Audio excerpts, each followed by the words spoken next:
La chimie.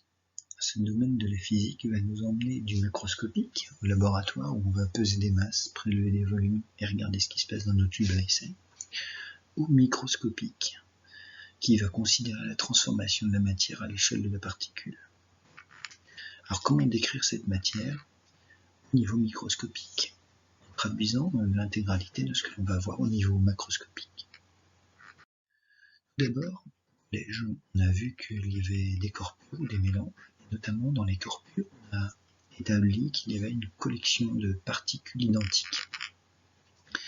Ces corpus sont dotés d'états dans lesquels ces particules vont être liées entre elles plus ou moins fortement avec l'état solide, l'état liquide, l'état gazeux, et en seconde on rajoutera les particules en solution, notées par le terme AQ.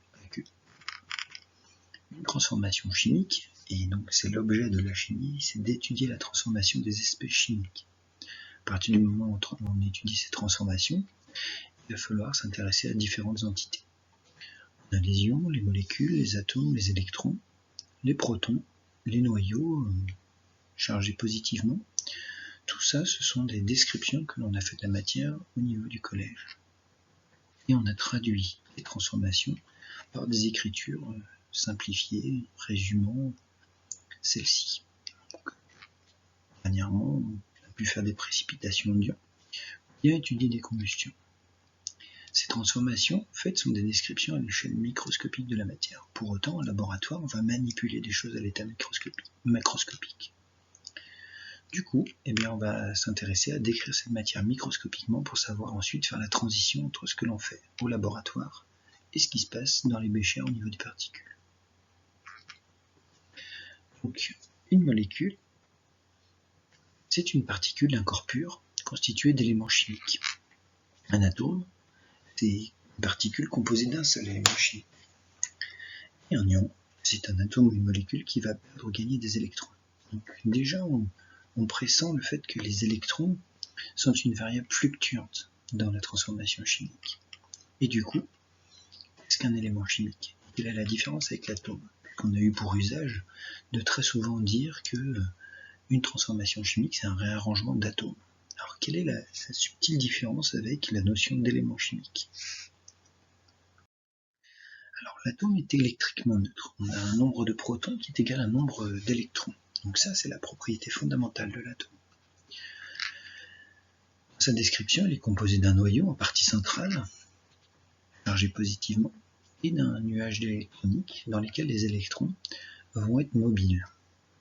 La dimension d'un atome, on l'a établi dans le TP de Franklin, est de l'ordre de 10 puissance moins 10 mètres, c'est-à-dire 0,1 nanomètre. Alors évidemment, il existe des atomes plus gros, mais ici on a pris l'atome d'hydrogène, mais c'est de l'ordre de. Et enfin, la masse atomique s'exprime en 10 puissance moins 27 kg. C'est une valeur qu'il faut retenir pour savoir de quoi on parle. Alors le fait qu'on ait une 10 puissance moins 27 kg, c'est-à-dire un milliardième de kilogramme, on comprend que au laboratoire, dès qu'on prélève quelques grammes, on est des milliards d'atomes dans nos béchers.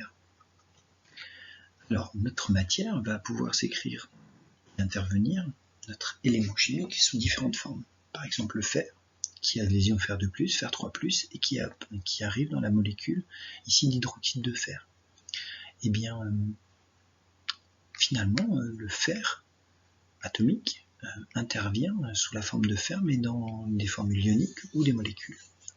L'élément de cet atome de fer est commun. Alors, décrivons le noyau un peu plus précisément. Puisque les électrons ne sont pas l'enjeu majeur, puisqu'il peut y avoir ici des charges fluctuantes, intéressons-nous au noyau. Ce noyau, si on regarde de plus près, est composé de protons. Les protons sont des charges positives et on sait qu'elles se repoussent. Aussi, dans le noyau, on a détecté en 1932 le neutron. Et le neutron, sa présence, a permis de comprendre pourquoi un noyau était assez stable. Un déséquilibre de neutrons et de protons va provoquer une instabilité du noyau et des réactions nucléaires. représentation d'un noyau va donc traduire sa constitution. Comme on va parler d'un élément chimique, le fer par exemple, on va lui attribuer son nombre de protons, et son nombre de protons, ayant des conséquences importantes, sera noté Z, soit le numéro atomique. Tandis que on notera le nombre de masses, qui consistera en fait au nombre de nucléons. Protons et neutrons ont même masse, et finalement, la masse de ce noyau, ça sera la masse de l'ensemble des neutrons plus des protons. Et le nombre de masses traduira ce nombre de protons et de neutrons appelés nucléons. La masse de l'atome. La masse de l'atome, c'est la masse du noyau plus la masse du nuage. Or, la masse des électrons est de 2000 fois plus petite que celle de la masse du proton ou du neutron, qui sont à peu près équivalentes. Donc, on en déduit que la masse d'un atome, finalement, c'est la masse de son noyau, c'est-à-dire la masse de ses nucléons. Et du coup, si la masse des nucléons représente la masse de l'atome, on comprend pourquoi le nombre grand A, qui représente le nombre de nucléons, est noté nombre de masses. Le noyau, donc noté X à Z, finalement, pourrait décrire l'élément chimique. En effet, les noyaux ont des compositions parfois différentes, notamment en nombre de neutrons. Ainsi, on aura des isotopes. Alors l'élément chimique, lui, il va être en relation avec ce noyau, donc avec ses isotopes. À titre d'exemple, prenons deux isotopes de l'hydrogène. Donc on a l'hydrogène H1 constitué d'un seul proton, l'hydrogène H2 constitué de deux nucléons, c'est-à-dire un proton plus un neutron. Lorsqu'on fait un spectre de ces lumières, le spectre atomique révèle des spectres pour ces deux isotopes complètement identiques. Or, énergétiquement, on sait que ces deux espèces chimiques sont des éléments chimiques qui vont constituer par exemple la molécule d'eau. On sait aussi que pour des isotopes, eh bien, on a les mêmes relations, les mêmes réactions, les mêmes liaisons chimiques qui vont s'effectuer. Et ça, les chimistes l'ont constaté. Aussi, le nombre de neutrons n'intervient pas dans ce que l'on va appeler l'élément chimique, c'est-à-dire l'élément qui va permettre de traduire les transformations de la matière en termes de réarrangement de particules au niveau de la molécule chimique.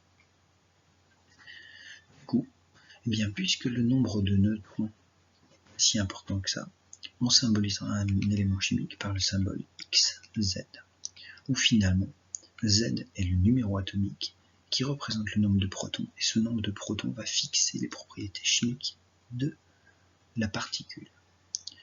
X, c'est un symbole, le symbole va être lié au nom, ce qui sera beaucoup plus pratique pour communiquer entre scientifiques. Dressons un petit bilan. Donc, finalement, on a 5 entités possibles: les molécules, les atomes, les noyaux, l'élément chimique et les ions. Chacun va porter des informations qu'il va falloir maîtriser. Ensuite, vous devrez avoir en tête quelques données numériques. Donc là, je vous laisserai remplir, à partir de votre livre, cette petite fiche.